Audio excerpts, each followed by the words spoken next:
The point of no return is the point beyond which one must continue on one's current course of action because turning back is physically impossible, prohibitively expensive, or dangerous.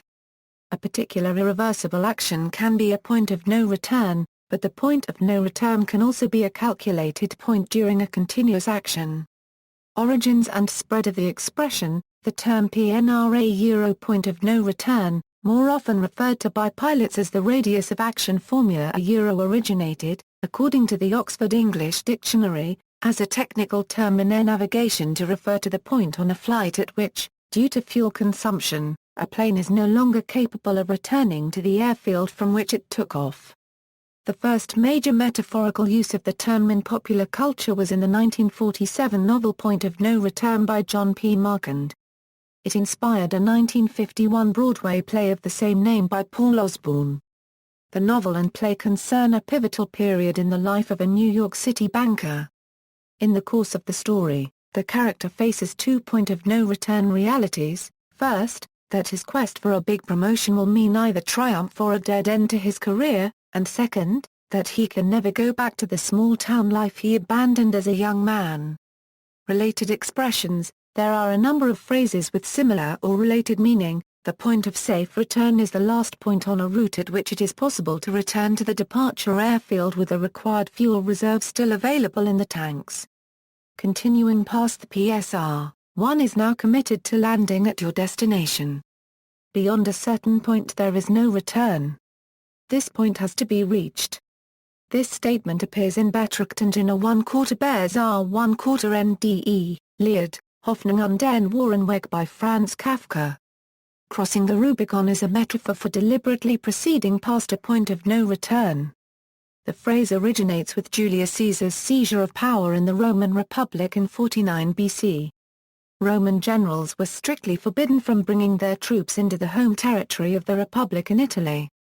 On January 10, Caesar led his army across the Rubicon River, crossing from the province of Cisalpine Gaul into Italy. After this, if he did not triumph, he would be executed. Therefore, the term the Rubicon is used as a synonym to the point of no return. Alia iacta ist, which is reportedly what Caesar said at the crossing of the Rubicon. This metaphor comes from gambling with dice: once the die or dice have been thrown, all bets are irrevocable, even before the dice have come to rest. The following expressions also express the idea of a point of no return. Burn one's bridges. This expression is derived from the idea of burning down a bridge after crossing it during a military campaign, leaving no choice but to continue the march. Figuratively, it means to commit oneself to a particular course of action by making an alternative course impossible. It is most often used in reference to deliberately alienating persons or institutions whose cooperation is required for some action. For instance, on my last day at my old job, I told my boss what I really think about the company. I guess I burned my bridges.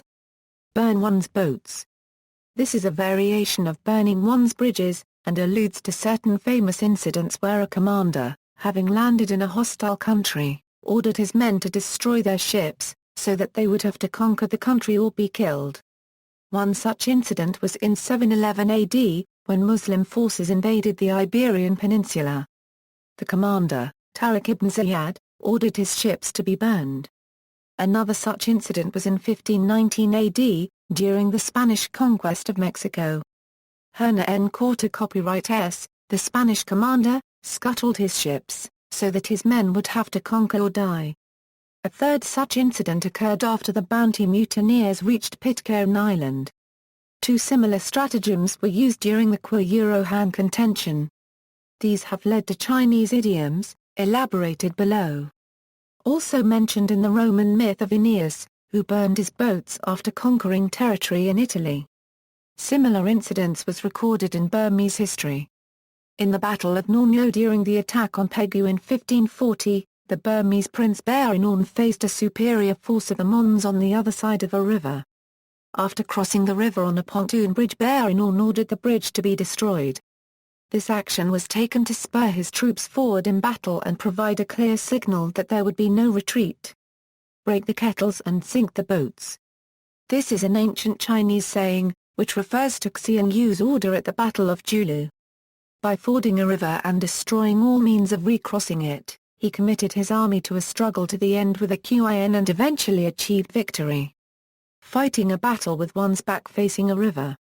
A similar saying from the same period, which originated in Han Xin's order at the Battle of Jingxing, fait accompli, a term of French origin denoting an irreversible deed, a done deal.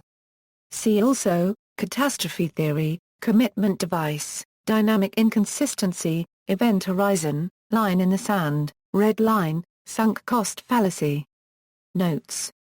External links, calculate and visualize point of no return, as related to air navigation.